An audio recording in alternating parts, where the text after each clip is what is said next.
And we are live Wolfpack with a fantastic guest today. We brought in for the second time, and I'm thrilled to say it, Pro Football Focus's Scott Barrett. Scott, how you doing, man? I'm doing good. Thanks for having me back.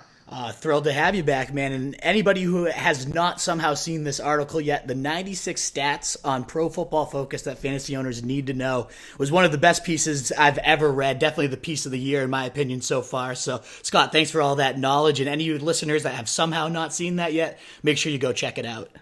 Yeah, thank you, man. Thanks a lot. Absolutely. So we'll just get right into it, though. I know you're a busy man on the fantasy market, so we'll get right into just the quick general intro. So if there's one or two listeners, maybe my mom or sister, who don't know who Scott Barrett is right now, what's your fantasy story, and when and how did you kind of get involved in this industry?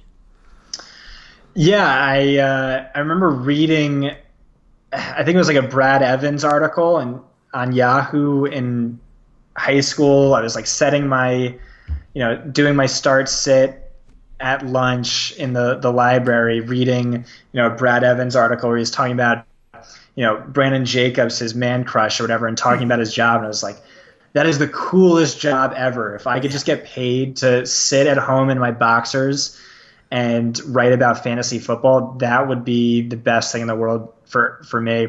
And then in college, I wrote an article, a baseball article, a fantasy baseball article, why I thought R.A. Dickey was going to win the Cy Young, like really early in the year. And then he won the Cy Young. It was like a half serious article, and I just like lucked into it. And then I started writing, used that piece to get hired at Number Fire, wrote for free, and then segued to football, and then got a job part-time at Pro Football Focus, and then just 1 year randomly exploded and got a full-time job offer from PFF. That's awesome, man. I didn't even realize your origins were in baseball, too. That's a nice little nugget there. But is football would you consider football your favorite of the sports, or are you still a baseball guy at heart? Yeah, I think at the time, baseball was my favorite, and now football is like far and away my favorite. I don't care about any sports except maybe a little UFC. And it was such a smart move, too, because like the analytics geniuses in baseball are just like so over my head. And football, we're still kind of up and coming with analytics and things like that. Absolutely, and it works in perfectly that it's becoming that big focus of everything. And so just in general, though, we try to invite the wolves, we call it. The segment's called the Fantasy Wolves, and we look for the people that kind of stand out in the industry, have their own approach, or just in general aren't just following the consensus rankings. It's a certain stat or approach. How do you kind of consider yourself a wolf? What gives you that fantasy edge, in your opinion? Definitely check out my expected fantasy points article, and that also comes out every single week. That gives me a massive edge in DFS. My Friday article on DFS, I just had one subscriber who, credited that article with victories of, $100,000, $50,000, $25,000, $30,000 across multiple weeks. So he just crushed. And really, I do think that is my biggest edge in DFS. And then in redraft leagues this year, I'm very bell cow or bust, as I have been in recent years. I don't want Marlon Mack. I don't want Derrick Henry. Those guys don't catch targets. They're going to be highly volatile on a week-to-week basis. They have a lower floor. They have a lower ceiling. Chris Carson, he's an exception. His ADP is attractive enough where I know for sure he's going to be RBBC, but ADP attractive enough, but typically, for the most part, go after those bell cows and fade the committee backs. Dude, I'm so with you on that. I'm a notorious bell cow breeder. Sometimes I'll go running back in leagues, and everyone will laugh at me, and I'll laugh when my flex is like a 25 touch guy every week. I know that. I fully endorse it. I'm right with you on that one, and I'm actually a huge Carson fan too. Now that you said him, I'm sure we'll talk about him later, especially because he might be catching some passes this year. All the rumblings these days, so that's fantastic. This is kind of off the record, but just has there been a prediction or like a expected point guy that you pointed out, just a crazy one out of nowhere that you hit and you're like, that's my prediction I'm most proud of, just pulling somebody completely out of nowhere and nailing a prediction like that? I think the best prediction I ever had was I called Kareem Hunt a league winner in an article. I said, listen, this guy is going to be a fantasy league winner. And that was well before the Spencer Ware injury when he had an ADP in like the double-digit rounds. Christian McCaffrey was the guy I was highest on last year. Also wrote up James Conner a bunch. I don't know. I actually remember that's kind of how I got put onto, which is funny that you're saying that on the podcast, was that Kareem Hunt line. And you had something about how Andy Reid's bell cows have averaged like 19.8 or something touches. I'm like, oh, okay, this guy gets it. I've always been looking for the stat about how great they are. I've always known he loves feeding them. And I just knew you got it. And from there, I was Scott Barrett disciple. So that's funny that you mentioned that one. But let's kind of get into the guys we agree upon. That's the second part of this segment. Guys that we're higher on than the regular industry, the ECR. And the first name I have on this list is Tyler Lockett. We both would take him at least a full round, if not higher than his average draft position right now. What has you so high on Tyler Lockett? Yeah, so I just got trashed on Twitter for apparently being an anti-regression guy, which like isn't really true. But so I had this article where I talked about how Tyler Lockett just had arguably the most efficient season by a wide receiver ever, not just fantasy, but in terms of, yards per target, wide receiver rating, fantasy points per target, like arguably the greatest season ever. Yeah. Where does he decline? He's going to regress. How does he regress? What numbers should we predict? I said probably, based on a historical sample, it should be 39%, let's say. But we know Russell Wilson's slot wide receiver one, his wide receiver one is almost always one of the most efficient wide receivers in the league, so you have to factor that in. And he's due for an efficiency regression, but he should theoretically see an uptick in volume. Maybe it's not going to be a massive volume because Doug Baldwin never saw massive volume, but Doug Baldwin's no longer there. So even if it's just Doug Baldwin volume, you should see enough volume to, make that efficiency regression not as significant. Absolutely. And he's good. So basically just add all that in together, and he should not be going where he's going. And he is legitimate low-end wide receiver one upside at late wide receiver two price tag. Absolutely, yeah. No, I'm fully with you. And again, that 96 stat article I remember reading them, and I had already seen some efficiency metrics, but then when you add in Pro Football Focus's ratings and all that too, it's just insane what this guy did on such few targets. They have to go up 57th in targets last year. There's no way they don't go up in 2019 with Doug Baldwin gone. And I saw a report I really liked that's kind of going under the radar for whatever reason, was one of their beat writers said, in 11 years of covering this team, I've never seen the Seahawks ever make this concerted of an effort to get a guy the ball in different ways. He's going in the backfield, He's moving into the slot, he's moving all over the place, and they've just been, peppering him. So if obviously the regression will happen in efficiency if he gets that much volume, but you got to think those things balance, if not, flip the other way with the volume increase. So yeah, that when I read that report, I was already all in, but then the fact that they are actually like genuinely making that effort makes me all the more excited. Plus the defense has to be worse this year, right? They've lost tons of pieces. They become a little more pass happy. And what was the stat? You had one on Russell Wilson about how, is it the best ever points per drop back or something like that? I forget exactly what the stat was. Since entering the league, he ranks first in fantasy points per drop back, but he ranks fifth in fantasy points per game. If he was just average in dropbacks per game instead of dead last, he'd rank first in fantasy points per game by a significant margin.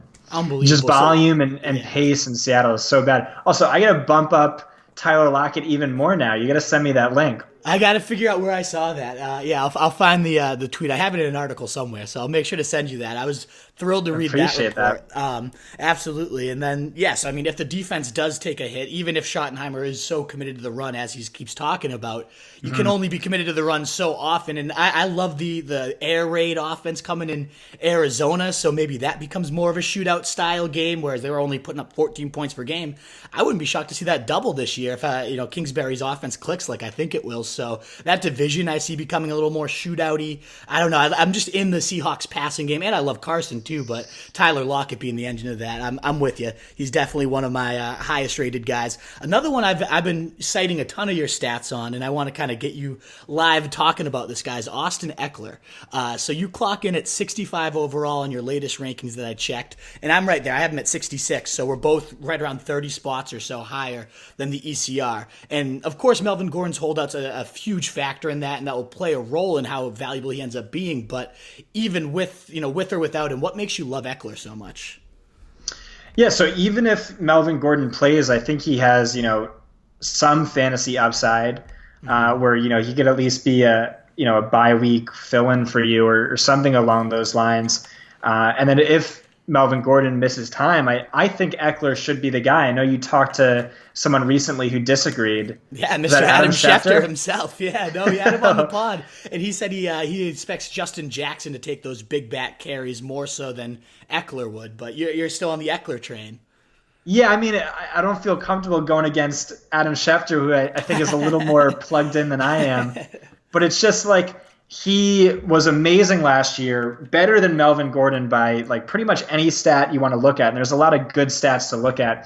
PFF grade, yards after contact per attempt, yards per carry, yards per target, etc., missed tackles forced, etc.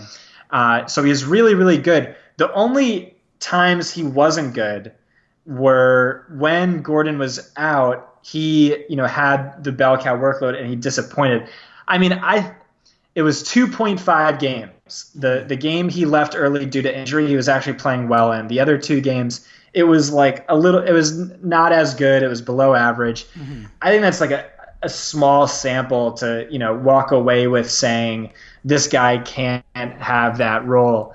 But I mean, even if it's a running back by committee situation with Justin Jackson, at ADP, he's still like, it's just worth that gamble. Where, even if Melvin Gordon plays, like he taking him where I have him isn't too much higher than where he should go. And then the upside is obviously a lot more attractive. But did Schefter,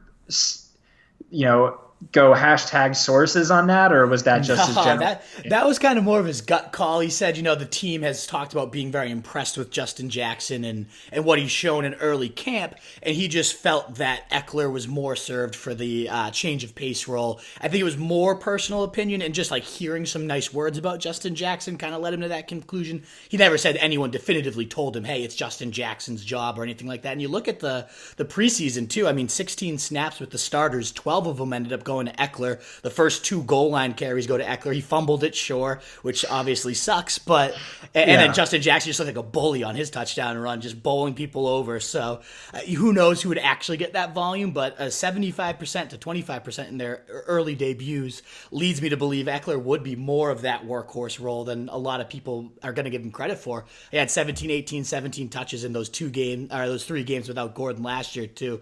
And does it work? I know you kind of cited the fact that he wasn't great in the workhorse role other than, that one game he had 16 and a half fantasy points. Does that worry you at all, or do you think that was just, a matter of good defenses, or he was a little dinged up, or what do you think? Yeah, so I think like it's something to factor in, but I also think that, based on, public sentiment, it's something we're overweighting and like overreacting to a small sample size. Justin Jackson's promising for sure, but at the same time, like he's not. I don't think he's half the receiver Ekeler is. I think Ekeler is going to get that work guaranteed. And also, like I was down on Melvin Gordon before I even thought the holdout was possible, just because like even after he returned from his injury and he was supposedly fully healthy, we saw much more of an RBBC situation than what we saw the first half of the season. And why wouldn't you go that route when Melvin Gordon's had the injury history he's had? Absolutely. No, I'm with you there. And so we'll go to tight ends for a little bit here because we agree on a few breakout tight ends, and we're lower on David Njoku as a whole, and think two other guys are much better, which the industry does not agree on, and that's Vance McDonald and Mark Andrews. Vance McDonald's right up there with Njoku, kind of neck and neck in rankings, but Mark Andrews is generally ranked a lot lower. I have both guys higher than Njoku as well, just like you. What do you love about both those two? Yeah, so McDonald I like for similar reasons to Andrews, but I have one big with Andrews, there's a big concern that's not there for McDonald, and that's usage. So McDonald ranked 10th in fantasy points last year, despite just ranking 17th in target share, playing on only 50% of the snaps. But he ranked 4th best in yards after the catch per reception, 3rd best in yards after contact per reception, 2nd in missed tackles forced per reception. Essentially, he was a beast with the ball in his hands. And now the reports are he's going to be an every down player for us this year. He's going to be a massive target hog this year. Where Andrews, you have similarly impressive efficiency. As a rookie, he ranked 5th best in yards per route run last year, 6th best in PFF grade. He made up 26% of Lamar Jackson's yardage on just 12% of his throws.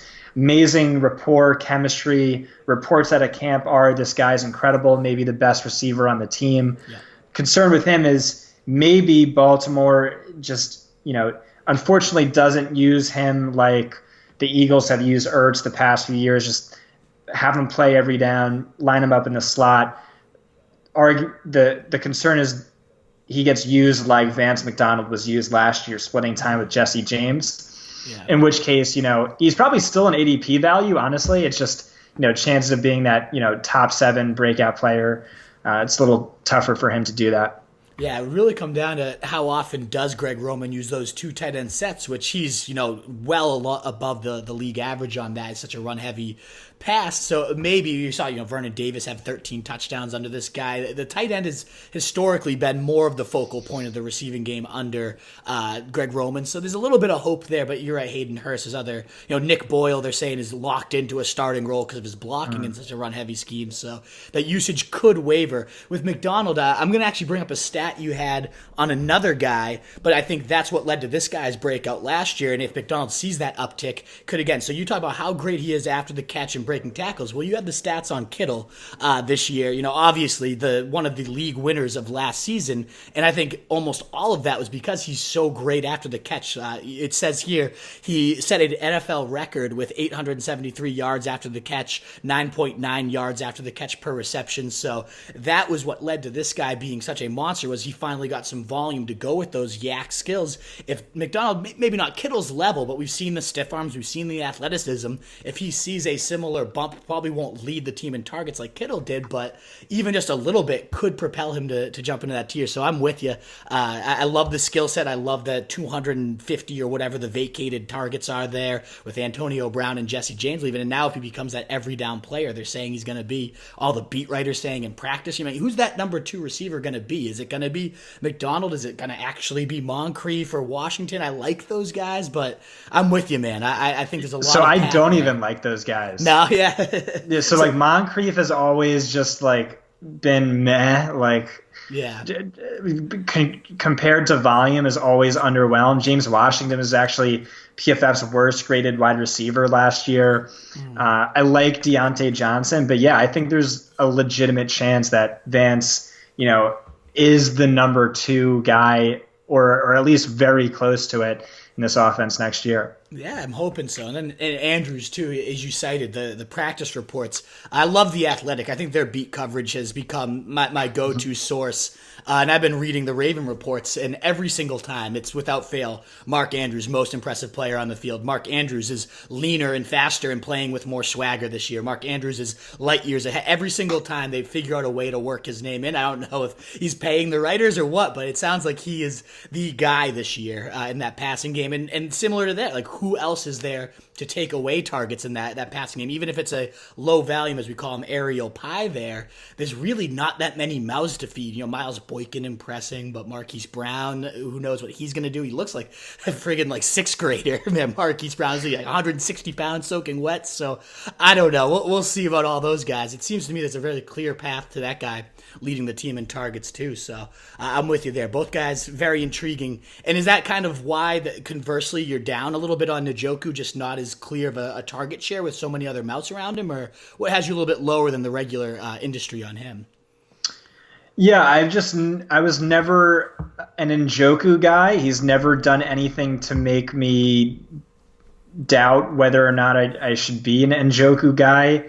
And the three wide receivers on this team are the ones who are, drawing all rave reviews in camp. Whereas like the only words out on Njoku I've seen has just been Dorsey saying, yeah, we need to see a little bit more from this guy. Yeah. Just not on him. I'm with you too. He's just and part of it is, I don't know if you're ever this way with players, but I had him last year, and it was one of those guys where whenever I decided to throw him in, he'd get the dreaded 0 target, 0 reception day, and it just absolutely blew. So I have that personal hatred for him. So I don't know if I should. You gotta try to move past it and get over it, but ultimately, I just will never. I have that spite in my heart for Njoku. I'll never go back to him, in my opinion. Do you have any players like that where you're like, they just burnt you so many times, no matter how many factors point to him, you're like, fuck that guy, I'll never draft him? Rich Harden was my guy for that, but he's a baseball player in like a 12 years ago, but I'm sure I could think of some better examples, but maybe not right now. Yeah, I gotcha. So we're going to move on now. So those are the guys we agree on that we're either higher or lower on together with, but we got a few that there's some discrepancies between my rankings versus yours, and I want to kind of get your take on them and see what you think. So one guy I like is Jared Goff. He's my quarterback 9. I have him right around kind of where the experts are, and you seem to be a little bit lower than the industry on Goff, QB 17. And for comparison's sakes, you have Lamar Jackson all the way up at 12, whereas I kind of flip that, and he's like my QB 19 or so. So I'm much higher on Goff and lower on Jackson than you. What's your kind of case for those guys? Yeah, so I really don't have a good argument for being against Goff. It's just, spent a lot of time with my rankings, and then I feel good about it when I look at it, but I get the stats arguments, based on, production with McVay, he's worth being up there.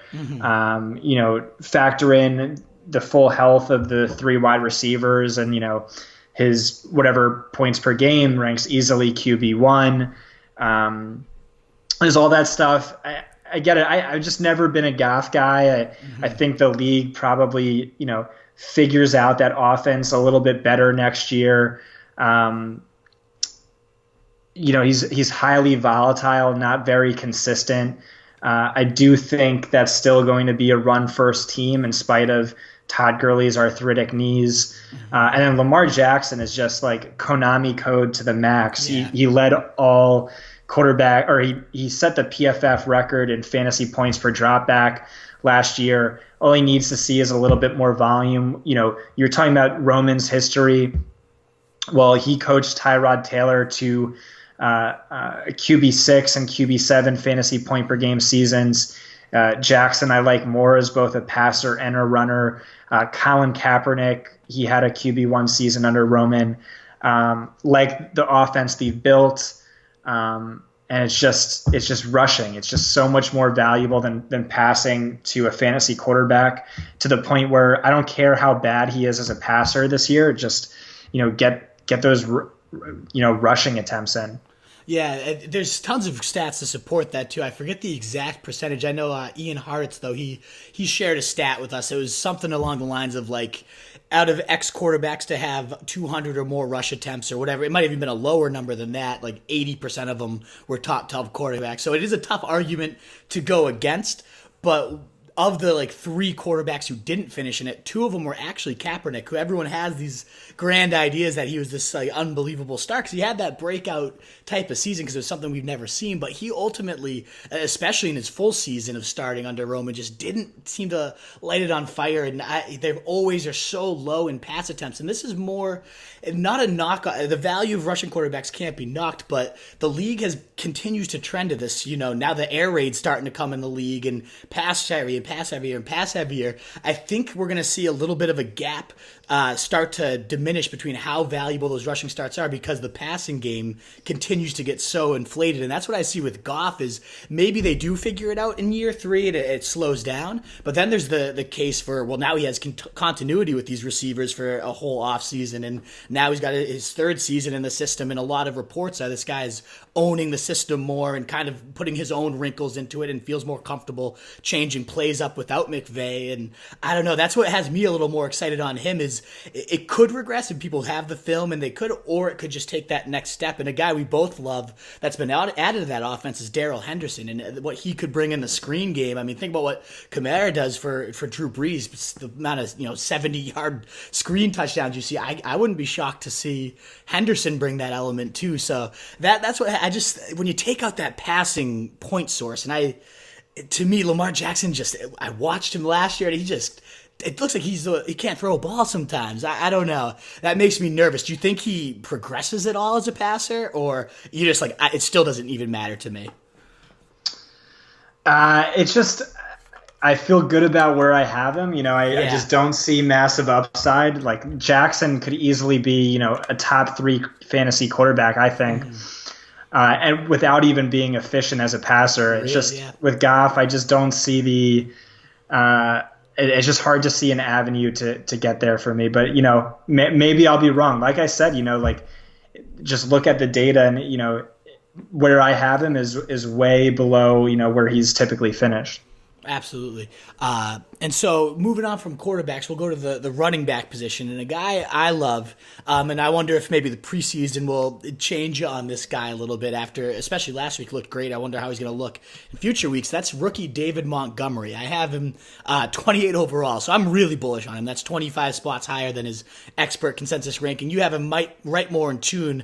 I think you're at around 60 or so if I have it written down correctly, which is right around where he gets drafted. You have him even below, definitely below Jacobs, and that's kind of a debate I see, but also below Miles Sanders. Do you kind of still feel you take Miles Sanders and Jacobs over Montgomery? Are you having any type of change of tune, or what has you a little bit lower on him? Yeah, so Montgomery was my RB1 pre-draft. Mm-hmm. He was my I had him like in the 3rd or 4th round or something, like right after the draft. What changed is beat writers just continually talking up Mike Davis. What I'm just waiting to see here is preseason usage. I do this every year. I track snap share with the first team offense. I want to see how they're planning on using this guy. Based on the decision to acquire him, he could be a bell cow because they sent Jordan Howard off for a 6th round pick. Yeah. And then they gave up a 3rd round pick, a 4th round pick. They fell 55 spots on day 3 to acquire this guy. Mm-hmm. Why else would you do that? Why would you say he's this much more valuable than Jordan Howard if you're not going to use him as a bell cow? And I love him. I love him as a talent. Arguably PFF's greatest college runner in terms of missed tackles and missed tackles forced. I just worry he's going to get stuck in that Jordan Howard role. And that Jordan Howard role is not going to be as valuable this year. That Chicago got really lucky with turnovers, their point differential, just massive blowouts. That's going to decline. But I believe in him as a runner, a pass catcher, a pass blocker. He should be the bell cow. I just want a little more evidence that that's going to be the case. Sanders feels a little bit safer right now, but honestly, that might be a mistake having Sanders ahead of him. Yeah, I think everything you cited is my whole case for him. So it's good that we're on the talent page here with him because I agree with you. Everything he does as a 3-down horse is why I think he'll actually buck that kind of Howard role trend. Matt Nagy and the owner and everybody, there's been multiple people making comments how that offense is at its best when it's unpredictable and they want a true 3-down threat in order to be that way. And I think Montgomery defines that, whereas Howard, his receiving, he was the definition of a predictable 2-down plotter. There was a great stat. It might have been from you. I forget exactly who I saw it from, but it was they ran the ball over 60% of the time when Howard was in and then threw it over 60% of the time when Cohen was. So it was, both of those led the league. So they were the definition of predictable with their backfield last year. And I really think Montgomery gives them that upside to not be. Davis does bring that similar 3-down skill set, and they've also cited him in those. But I just think through preseason play and through camp, I just believe Montgomery is a next level talent compared to Davis, who's solid and a great handcuff and a good backup. But I think he does that goal of making them so much more unpredictable. He has a lot of people compared him to Kareem Hunt coming out, and I thought one stat that you cited really kind of alluded that they're both, one thing I actually noticed too, they were both coached by the same college coach, running backs coach, and that guy said, yeah, of course they're spot on. They both have the great contact balance, the elusiveness in tight quarters. So this guy who's seen them both as close as anybody thought it was true. And then you had the stat that the only college running back to ever force more than 100 missed tackles was Montgomery, and he did it in back-to-back seasons. So, I mean, you got the stats to back up what the college coach is saying, and when Nagy had Kareem Hunt just 2 seasons ago, he led the league in rushing as a rookie. So all of those things are kind of aligning to me. Mike Davis did play over him in the preseason week 1 game, but then Montgomery comes in the next drive, 41 of 49 yards went to him. He caps it off with a beautiful 7-yard scamper, has a great 21-yard screen, just showed all those 3-down traits. Everything I see is just like top 10 offense, top 10 line, and a guy that should get, if Howard had 250 carries, you give him those plus another 30, 40 receptions, this guy's going to be a monster. So that's one I thought you were a little low on. It sounds like you love the talent. You just need to see the role, though. So I agree with literally everything you said, for sure. Yeah. I should wait and see on preseason usage. Trubisky played 3 snaps last week. Mike Davis was in on all 3 of those snaps. So I want to see what happens moving forward. Yeah. Hopefully, a tilt more towards Montgomery's favor, and it should be, or at least more word out of camp. But yeah, love the player, love the theoretical role that should happen. Just need rational coaching, and I believe in that. So we'll see. And one guy to point out there too, where it's like I believed in the talent and I was questioning his usage until I read some of your reports last year, was Christian McCaffrey. I always loved the talent, but I was nervous C.J. Anderson might force a committee. He was kind of the better Jonathan Stewart. But then as you saw the preseason, first team, it was 16 snaps out of 16 were McCaffrey. And then obviously that translated the year where he played 97 or something like that percent of the snaps was insanity. So, and everyone that says preseason doesn't matter. It seems like Montgomery might be that guy potentially for you. If you see those usage trends go the right way, when you believed in the talent, it's pretty easy to flip those guys in your rankings. For sure. Yeah. One guy, I do like the talent, but he's always injured, and that's Sammy Watkins. You have him at wide receiver 22 and 51 overall, so you like this guy a lot. The experts are a little bit lower as a whole, and I'm way lower on Watkins. I think I have him, wide receiver 39, 94, it looks like. So I'm not a fan, especially in fantasy-wise, and a guy that, if I was going to flip him, would be Christian Kirk, who I have right around my 50, 60 range, but you have down in your 90s or so. So you're much higher on Watkins and much lower on Kirk, and I'm kind of flipped on both those guys. So what's kind of your case for Watkins, and or what's your case against Kirk, I would say? Yeah, I might have Watkins a little too high, but it's just so when he played on over 20% of Kansas City's snaps last year, averaged 13.6 fantasy points per game, that would have ranked 25th best. His current ADP is wide receiver 36. He has a bad injury history, but he's also the wide receiver 2 on probably the most explosive and exciting passing offense in maybe NFL history. Yeah. And it's just as simple as that for me. Christian Kirk, I was just never a Christian Kirk guy. Not coming out I thought he was slot only, and because Larry Fitzgerald's the slot, that's not really a good spot for him. Luckily, Cliff Kingsbury in his offense, he has guys constantly moving in and out of the slot. That's good for him. But at the same time, I know how much he loved Andy Isabella, who's a guy, PFF was super high on. They brought in a bunch of rookies for competition. Keyshawn Johnson has been, drawing rave reviews in camp. Larry Fitzgerald is old, but he's also immortal. So we'll see. We'll see how many targets he gets. Yeah. I think it's just like a very spread the ball around offense. It's going to be a productive offense, but I'm not sure, any of those guys are going to have Watkins upside, let's say. Yeah, my hope with that air raid is, I agree with you, there's so many weapons there. My hope is the volume, the pace of play, the amount of plays a game they have, and the fact that their defense is probably going to be horrendous and they're going to need to keep chucking it. So even if there's a lot of mouths to feed, I'm hoping there's enough pie there to feed at least 2 to 3 of these guys. And I'm hoping, my guess is Kirk's the top one, just because you mentioned the versatility to play inside, outside, a lot of 4 receiver sets. He'll be able to move all over. They said he looks kind of the most comfortable after playing in a similar style scheme in college. So my hope is he is that number one. That's kind of why I rank him high. I have Larry Fitz pretty high too. I see this being kind of like that Rams turnaround where they were the worst team in the league in scoring, and then they went all the way to first, and it was that Sean McVay effect. I could see Kingsbury having a similar effect where they go from 14 points a game to right around 30, which is, that's a bold prediction. It's big, but I wouldn't be shocked because of how new this offense is going to be, how fast they're going to play.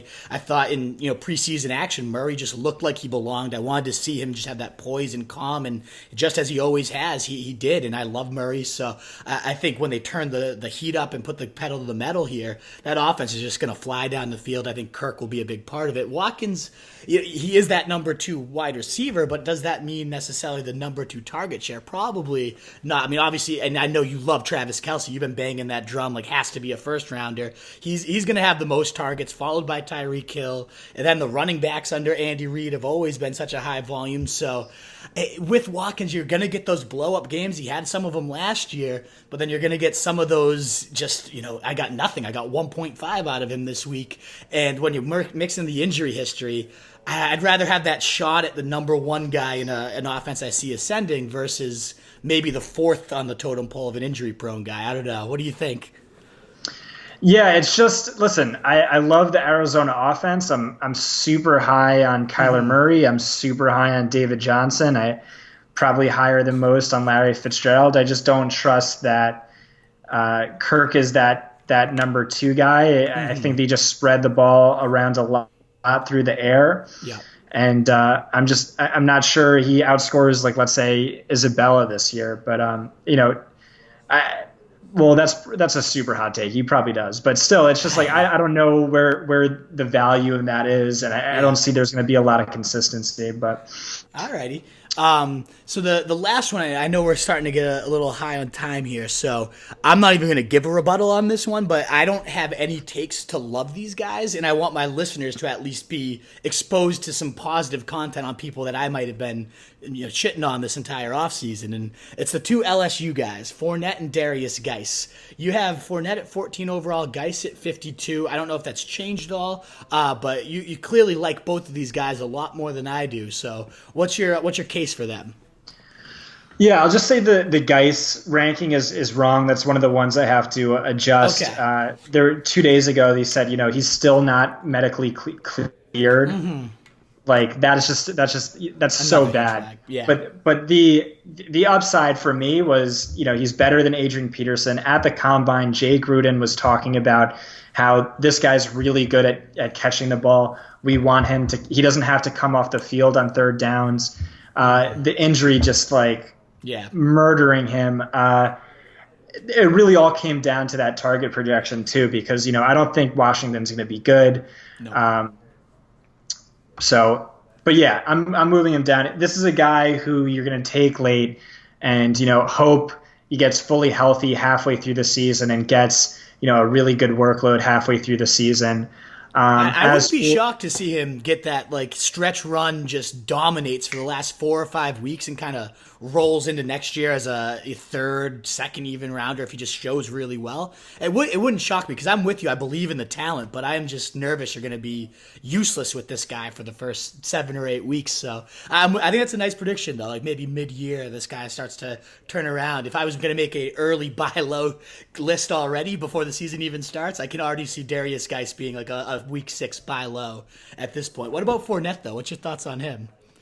Yeah, so in 2017, if you include the postseason, he ranked 6th in fantasy points per game, 3rd in touches. Mm-hmm. So last year he ranked 12th in fantasy points per game, 7th in touches, a big fall off. Mm-hmm. Nope, not really. So he left multiple games early due to injury. He was suspended halfway through another game. He played in just 26 of 32 quarters. So once you adjust for that, Fournette saw like very little drop off in usage or production, 18.5 fantasy points per game, 23.8 touches per 4 quarters, the second most. And it's basically just like injury history is real, and that's a concern. Mm-hmm. But at the same time, they got rid of TJ Yeldon, they got rid of Carlos Hyde, they got rid of all of the competition. It's really just him. The coach and the GM who are there are the ones who drafted him, who sunk that massive draft capital into him. They don't want to look like fools, so I think they're just going to keep giving him the rock. He's not efficient. I don't think he's very good, but with the running back position, it's all volume, and I think he sees great volume. They've been hyping him up as a pass catcher. He's going to get all the goal line work, just needs to stay healthy. The one case that you can also make for him, too, is he's one of those players, whenever I'm on him, he's going to suck and get hurt and get suspended. But then, his rookie year when he came in, I was off him, and he blew up and was a monster his rookie season. So I'm off him, which means he's probably going to blow up this year. So Leonard Fournette, there's a case for you. But we've made it to the No Huddle. You got, 2-3 more minutes to kind of rapid fire through these? Awesome, dude. I really appreciate the time today. So let's go through. If you feel like giving a take on any of them, you're welcome to, but this is more designed, give me the name or round or reaction that comes right up when I ask the question. So we'll start just with the right at the top of the draft. There's a consensus kind of top 3. It's Barkley, Kamara, and C-Mac. Who would you take first out of them, and then who do you take at 4th right after those? Yeah, so Barkley is my 101, and then 4th, I there's a consensus top 3. I think there's a consensus top 4, and that's David Johnson, and then it's a consensus top 5 if Zeke comes back from his holdout. Yeah, exactly. And I love DJ, too. I love how high you are on him. But then the next one is to Gurley or not to Gurley. Where do you stand on that one this year? Yeah, I'm going no Gurley. Like, I get the Mike Clay argument where it's like based on ADP, he only needs like to be 65% of what he was last year to smash that. Mm-hmm. And, beat writers are saying it's going to be, just a 25% decline in usage, whatever. To me, it's just, injury risk is really high. The drafted Henderson, who I love. Mm-hmm. He's going to see this decline in workload as a guarantee, but at the same time, he's also probably getting taken off the field in blowouts. And the Rams had a lot of blowouts last year where he scored fantasy points. They could, just completely axe his receiving game usage. It's just that we don't really know. And that uncertainty just like really caps. We know he's going to have a way lower upside this year. But also like the floor, just like, I don't know, too many risks, basically. Gotcha. Yeah, I'm avoiding him. Yeah. All righty. Who's the top scoring wide receiver will be ... Devontae Adams. With you there. The next tight end to join the fantasy elite will be ... I guess Mark Andrews. Depends on the like. I think Jared Cook and Vance McDonald outscore him. Mm-hmm. So like maybe big 3 is probably OJ Howard join. Okay, yeah. Right. Okay. I think OJ Howard joins that. Hunter Henry could. Engram could on that volume, but probably OJ Howard's the best bet. Gotcha.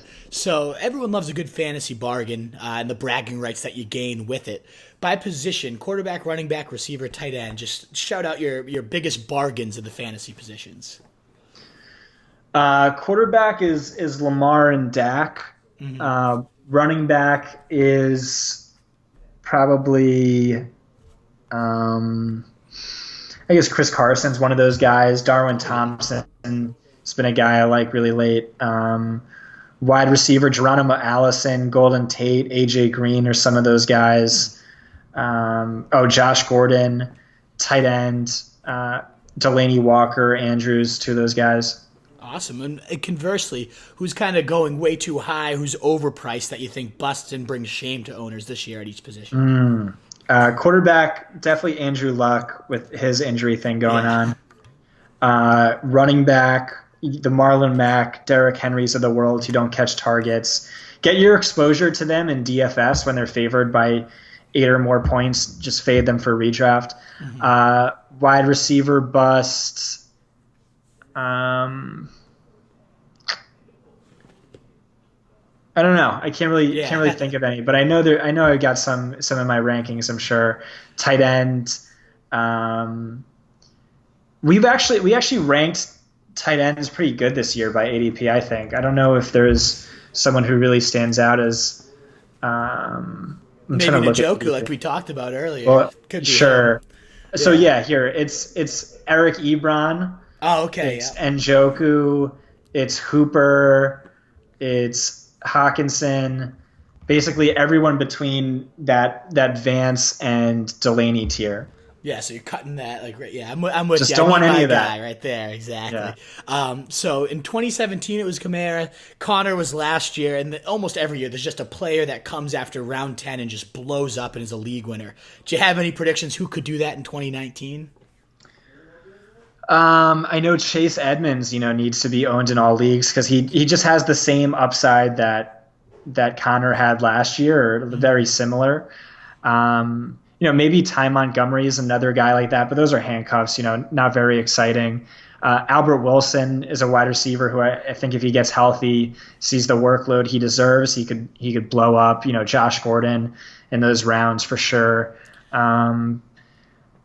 You mentioned Darwin Thompson, who's one of my favorite ones too. Thank you. That backfield's so valuable. Basically, what I'm saying is I'm going to do a sleepers article in like a week or so. So check that out. I'm much better on paper than I am off the top of my head. I got you. No, I appreciate it. It'll be a fantastic one. And these are more just kind of like culture side of things. I don't know if you don't have an answer to them, it's no problem. But the first one would be: have you ever seen a really funny last place punishment or side bet, or either been part of it even? Anything of that nature before?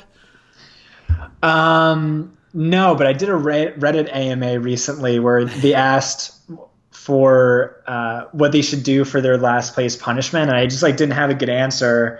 And he responded, "It's oh, it's okay. I think we know what we're going to go with. We're going to send this guy to Hooters wearing a bikini, and he's going to ask for a job and bonus and demand a job from the manager, and bonus points if he rants about the patriarchy if the guy turns him away." Or gender politics or whatever. I thought that was pretty funny. That's a great one. I've never heard that one before. That's hilarious. And then, what do you think's the worst fantasy sin an owner can commit? Drafting kickers, defenses too early. Drafting the quarterback in the first round. Someone drafted Kareem Hunt in my girlfriend's league this year in the first round. Oh my God. Todd Gurley went third overall. Don't draft off of outdated draft guides, pay attention. That's about it. Gotcha. Not following me on Twitter. How about that? I think that's a huge sin if you don't follow Scott Barrett. Great segue. Where can they find you, Scott? At Scott Barrett DFB. Absolutely. It's always loaded with great nuggets, all his articles. And there's, I think, I don't know if it's still pinned at the top, but you had some tweet where you had all your articles that are not behind a paywall. Read them all. I've read them all. They're all fantastic. I cite a ton of it in almost every article I do. And that's why I was so thrilled to have you on, is because there's not too many experts I really read and learn from. I feel like I know my stuff for the most part, but every time I read something by you, I pick up a new stat or a new nugget that just enlightens a lot. So I really appreciate the chance to have some fantasy banner and have you on here, man. I appreciate it. Yeah, and when this podcast drops, I'll probably retweet it. So just in case there's people who know me and don't know you, just want to say, love doing your show. I always have a blast. You're a fantastic podcaster. You always give out good analysis. I know you used to like creep up in my start sit threads, and I would agree with like 90. Didn't want to answer any of that, but you were giving out great advice, and I agreed with like 90% of it. So I'm a big fan of yours as well. Thanks a lot, man. That means a lot. I really, really appreciate that. And thanks. You're very generous for your time. I asked for 30 minutes. You gave me almost 50. So I can't thank you enough. This was fantastic. Thanks, Scott. Let's do it again during the season. I would love to. That'd be awesome. Thanks, man. All right. All right.